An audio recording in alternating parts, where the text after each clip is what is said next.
নির্বাচনী ফলাফলে সবাইকে স্বাগতম। আজকের ফলাফল পর্যালোচনার বিষয় হল ঢাকা-৫ আসন। সুষ্ঠু নির্বাচনে এই আসনে আওয়ামী লীগ ৩ বার ও বিএনপি ২ বার জয়লাভ করেন। বর্তমানে এই আসনের মোট জনসংখ্যা ৬.৫ লক্ষ এবং ভোটার প্রায় ৫ লক্ষ। স্বাধীন বাংলাদেশের প্রথম নির্বাচনে এই আসনে নৌকার প্রার্থী জনাব শাহ মোয়াজ্জেম হোসেন জয়লাভ করেন। ১৯৯১ সালের নির্বাচনে এই আসনে মোট ১৭ জন প্রার্থী প্রতিদ্বন্দ্বিতা করেন এবং ভোট প্রদানের হার ছিল ৪৭%।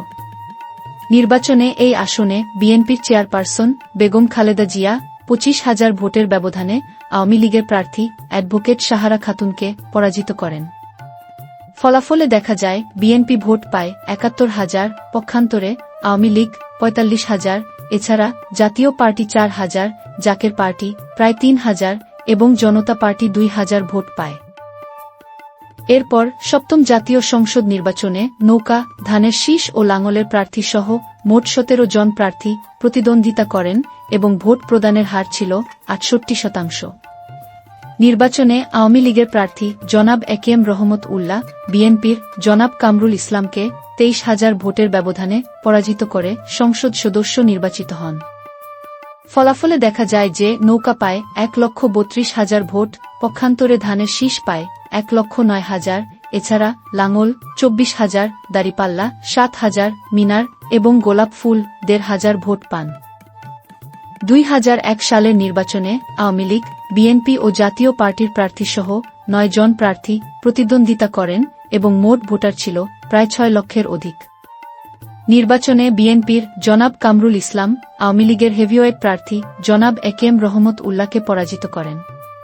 ফলাফলে দেখা যায় ধানের শীষ নৌকার চেয়ে ৪৪,০০০ ভোট বেশি পায়। নির্বাচনে বিএনপি পায় ২,১১,০০০, পক্ষান্তরে আওয়ামী লীগ পায় ১,৬৬,০০০। এছাড়া জাতীয় পার্টি ১১,০০০ এবং জাসদ ৫০০ ভোট পান। এরপর নবম জাতীয় সংসদ নির্বাচনে মহাজোট ও ৪ দলীয় জোটের প্রার্থীসহ মোট ১৬ জন প্রার্থী প্রতিদ্বন্দ্বিতা করেন। নির্বাচনে ভোট প্রদানের হার ৭৮%।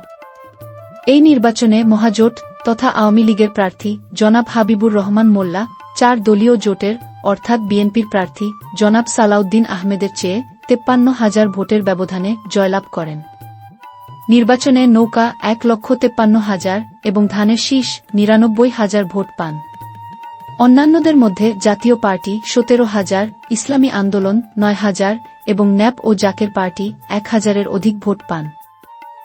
বিতর্কিত জাতীয় নির্বাচনসমূহে এই আসনের সংসদ সদস্যরা হলেন: ১৯৭৯ সালে বিএনপির জনাব এম হামিদুল্লাহ খান, ১৯৮৬ সালে নৌকার প্রার্থী জনাব একেএম রহমতুল্লাহ জয়লাভ করেন, ১৯৮৮ সালে জাপা থেকে জনাব মোহাম্মদ সিরাজ উদ্দিন আহমেদ সংসদ নির্বাচিত হন।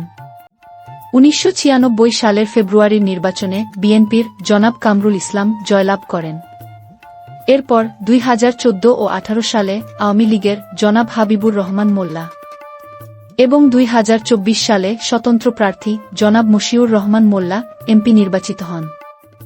এখন এক নজরে বাংলাদেশে অনুষ্ঠিত সকল নির্বাচনের ফলাফল।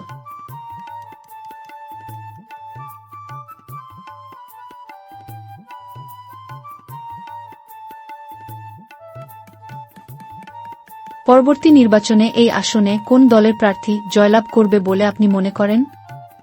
বিস্তারিত কমেন্টে জানান।